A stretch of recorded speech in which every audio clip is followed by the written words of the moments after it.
La suite de BFM Story, Emmanuel Macron en zone de turbulence, celui qui désormais fait figure de favori dans plusieurs sondages, déclenche polémique sur polémique cette semaine. Le leader d'En Marche a d'ailleurs été accueilli par des manifestants pieds noirs à son arrivée dans le sud de la France, à Carpentras. Aujourd'hui, ces pieds noirs qui réclament des excuses pour ses propos sur la colonisation. Alors, est-ce un tournant dans sa campagne? Question posée au chef du service politique Thierry Arnaud. Bonsoir. Bonsoir Olivier. Et à Sylvain Maillard, porte-parole d'Emmanuel Macron, chef d'entreprise, élu UDI parisien.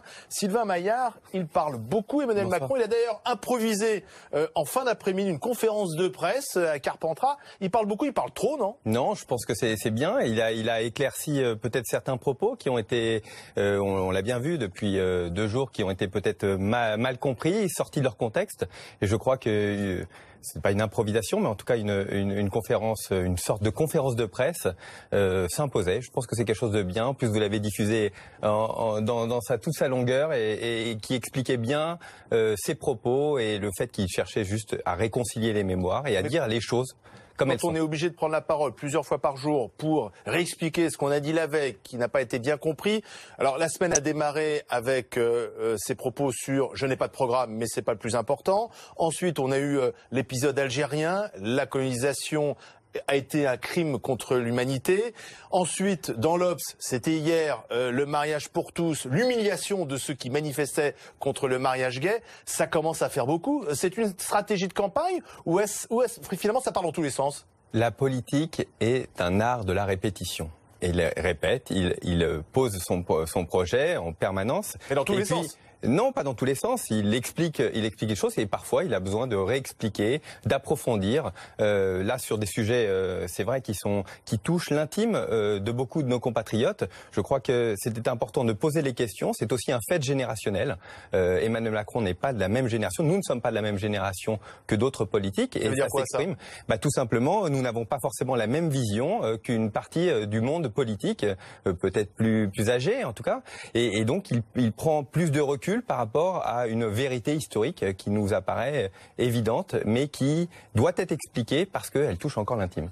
Thierry Arnaud, on va revenir sur ce qui s'est passé aujourd'hui même. Donc, arrivé à Carpentras, prise à partie par les pieds noirs, et puis ensuite conférence de presse improvisée pour revenir sur les propos concernant la colonisation, mais pas seulement, également le mariage gay. Je vous propose d'en écouter un extrait, et puis après, vous nous décryptez tout cela. Quand on reconnaît la souffrance ou les blessures d'une partie de la société, l'autre partie qui a aussi souffert considère que c'est la mépriser. C'est exactement toujours la même logique. C'est un pays qui adore la conflictualité des souffrances. Mais j'ai toujours défendu une position claire sur le mariage pour tous.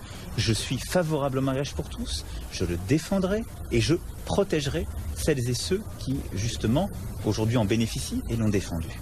Et là-dessus, je n'ai aucune ambiguïté, contrairement à de nombreux autres candidats. Mais c'est pas parce que je reconnais que ce débat dans la nature qu'il a pris, la durée qui a été la sienne, la tournure du débat démocratique a pu blesser certains, que je nie les souffrances encore bien plus grandes que d'autres ont vécues. Thierry Arnaud. Oui, alors, à part le encore bien plus grande, je suis pas sûr que c'était une expression totalement maîtrisée. On a bien compris le sens de sa déclaration. Et d'ailleurs, dans l'entourage d'Emmanuel Macron, on fait la différence entre ses propos sur la colonisation, dont ses plus proches conseillers disent qu'il les assume. Il avait prévu, nous dit-on, de parler de crimes contre l'humanité en Algérie. Et il l'a fait comme prévu.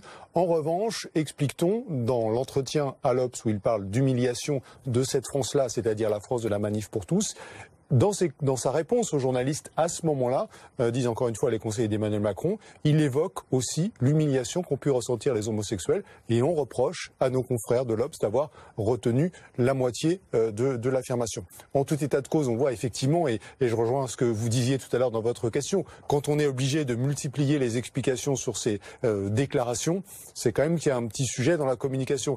Et on voit bien qu'Emmanuel Macron, il est au fond en danger de déconcerter un petit peu aujourd'hui avec ses déclarations successives, à commencer par celle de dimanche, vous la rappeliez, où il était cité comme disant finalement en substance le programme, c'est pas ce qui compte le plus, et il parlait de la dimension christique, je cite, d'une candidature à la présidentielle. Et ces petites phrases sont d'autant plus retenues que pour l'instant Emmanuel Macron, effectivement, n'a pas encore présenté de programme. Alors, on fait valoir dans son camp qu'il a présenté une série de mesures sur tout un tas de sujets, dont la sécurité aujourd'hui. Il a parlé d'économie, il a parlé d'éducation, il a parlé de social avec des propositions sur l'assurance chômage, mais il n'a pas proposé de programme en tant que tel.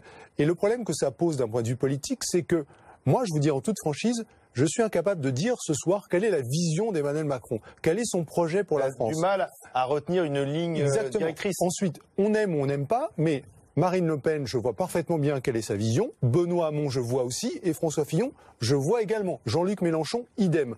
Emmanuel Macron, de quoi Emmanuel Macron est-il le nom ? Ce soir, moi, je ne sais pas répondre à cette question. Sylvain Maillard a peut-être y répondre. Non, là, je trouve parfois un peu caricatural sur vos propos. Moi, je vous invite à lire. J'espère que vous l'avez lu, son livre Révolution, et qui va vous tracer son projet, sa vision. Donc, il faut acheter Révolution. Il faut déjà acheter Révolution, évidemment. Oui. Il faut le lire. Il parle beaucoup aussi. Il ne fait pas qu'écrire, quand même. Bien sûr, mais je crois que c'est important. Quand il parle, on a du mal à trouver la ligne. Non, c'est un acte fondateur, ce livre. Et vraiment, j'invite tous ceux qui s'intéressent à la politique à lire ce livre. Et c'est un acte fondateur. Vous avez raison sur le fait que c'est plus compliqué pour Emmanuel Macron d'identifier son projet par rapport aux autres, parce que les autres sont clairement identifiés dans une famille politique qui existe depuis des décennies. Alors pour Emmanuel Macron, il a posé mais c'est justement la raison pour laquelle c'est d'autant plus nécessaire de l'expliquer dans sa globalité, ce qui à mon sens il n'a pas fait jusqu'à présent. À mon sens, il l'a déjà fait, en tout cas en grande partie dans son livre, et puis une série de séquences depuis 2 mois où on présente. Vous avez raison, tout à l'heure vous en parliez de la sécurité, mais on ne parle pas de la sécurité, on parle d'autre chose. C'est toujours ça qui est difficile, c'est d'imprimer auprès du grand public les différentes propositions. Nous avons fait déjà plus de 100 propositions, lesquelles ont été discutées finalement assez peu. Oui, mais en tout cas, si ça a été fait, pardon Olivier, je peux vous dire que ça n'a pas été compris des Français. Quand vous parlez avec les sondeurs, qu'est-ce qu'ils vous disent ? Il est très haut dans les sondages, Emmanuel Macron. Lorsqu'on interroge les Français sur ses caractéristiques, ils disent, ceux qui le soutiennent, ils disent jeune, dynamique, séduisant, le message, etc. Mais qu'est-ce qu'il propose Emmanuel Macron ? Les gens ne savent pas répondre à cette question. Je vous retourne la même remarque. Est-ce que les gens, les électeurs savent exactement le projet, le programme de François Fillon ? Ils ont retenu les 500 000 fonctionnaires. C'est déjà une chose. D'accord, mais est-ce que nous pouvons résumer le projet d'une personne à 500 000 fonctionnaires en moins qui n'est incapable de nous expliquer comment il le fait ? De l'autre côté, Benoît Hamon. La mesure, elle donne un sens de la direction. Si on est capable de parler 500 000 fonctionnaires, François Fillon, on voit qu'il veut être un gestionnaire très rigoureux des dépenses publiques. Le revenu universel de Benoît Hamon, ça dit aussi quelque chose de sa vision. De la société. Ce que dit Marine Le Pen sur l'immigration et les frontières, ça dit aussi quelque chose de son programme. Donc être capable de citer 1 ou 2 mesures, ça ne veut pas dire qu'on résume nécessairement un programme à cette mesure ou à ces 2 mesures, mais ça veut dire que ça nous permet de comprendre là où le candidat veut emmener le pays. Peut-être que la difficulté d'Emmanuel Macron, Sylvain Maillard, c'est qu'il veut séduire un peu à gauche et un peu à droite. Et on a l'impression qu'il danse une sorte de tango. Sur l'Algérie, c'est plutôt la gauche qui est visée, séduite, hein. Et puis sur d'autres propos, peut-être l'humiliation de la manif pour tous, eh bien là c'est un clin d'œil à droite. Emmanuel Macron a un projet de droite et de gauche. Et donc évidemment, on va retrouver des marqueurs qui sont plutôt de droite, d'autres plutôt de gauche, mais avant tout, il a un projet de droite et de gauche. Alors peut-être, vous avez raison, dans le paysage politique, c'est quelque chose de différent, c'est vrai, mais je crois que les Français aspirent à quelque chose de différent. Différent en termes d'offres politiques, mais aussi en termes de renouvellement politique. Mais en ayant un programme de droite et de gauche, on risque de décevoir et la droite et la gauche. Bah écoutez, vous en parlez tout à l'heure, pour le moment, dans les sondages, et en tout cas les enquêtes d'opinion, il est plutôt très attendu. Alors, il est haut, mais il stagne. Et il n'a pas fait le break, comme on dit, par rapport à François Fillon, qui lui, en très grande difficulté pour d'autres raisons. Comment vous l'expliquez que l'ancien ministre de l'économie stagne dans plusieurs sondages, et même dans un récent sondage, OpinionWay, je crois, pour citer le bon, il est de nouveau à égalité avec François Fillon, donc incertitude pour la qualification au 2e tour. Méfions-nous des sondages. On sait méfions-nous des sondages. Mais en même temps, on préfère être dans notre situation que dans la situation des autres. Soyons clairs. Alors, que va-t-il se passer dans les prochains jours pour votre candidat ? Parce qu'on a bien vu quand même que cette semaine, il peut pas passer chaque semaine à déclencher 3 polémiques différentes et à faire des conférences de presse improvisées sur les trottoirs. Est-ce que on va enfin avoir ce programme détaillé et ensuite peut-être quelque chose de plus cadré ? Les prochaines échéances, donc le cadrage budgétaire, puis présentation du programme tout début tout début mars, et puis un contrat avec la nation avec entre 10 et 15 points très précis d'engagement du candidat, mais aussi des candidats aux élections législatives, sur un programme très clair de réforme qui sera vraiment le cœur, le socle de ce que veut faire Emmanuel Macron. La difficulté pour Emmanuel Macron cette semaine, on l'a bien vu, c'est qu'il est passé finalement d'une position d'outsider à une position de favori. Étant donné les difficultés de François Fillon. Donc c'est une bascule qui est délicate pour lui à gérer. Parce qu'on a bien compris depuis le début qu'il a un calendrier et qu'il s'y tiendra et qu'il n'a pas souhaité en l'occurrence l'accélérer, ce qui aurait pu être l'option retenue. À un moment on voyait François Fillon en difficulté. Qu'est-ce qui se passe presque mécaniquement à un moment où François Fillon est en difficulté? Les projecteurs se braquent encore davantage vers Emmanuel Macron, d'autant plus naturellement qu'il apparaît comme étant dans la plupart des sondages qualifié face à Marine Le Pen au deuxième tour de l'élection présidentielle. Et là, on braque les projecteurs et on découvre qu'il n'a pas encore présenté l'ensemble de son programme et qu'il ne veut pas le faire avant le début du mois de mars. Et donc, on a encore effectivement cette fin du mois de février qui ne va pas être forcément très simple parce qu'il continue à parler, à s'exposer, à dire des choses. Mais en même temps, on n'a pas encore cette vision d'ensemble. Et qu'est-ce qu'on a constaté? On a constaté dans les sondages, c'est intéressant, depuis le début de l'affaire Fillon, Fillon décroche, Emmanuel Macron monte un peu. Il arrive à conquérir jusqu'à 4-5 points d'avance par rapport à François Fillon et donc à être celui qui se qualifie pour le deuxième tour face à Marine Le Pen.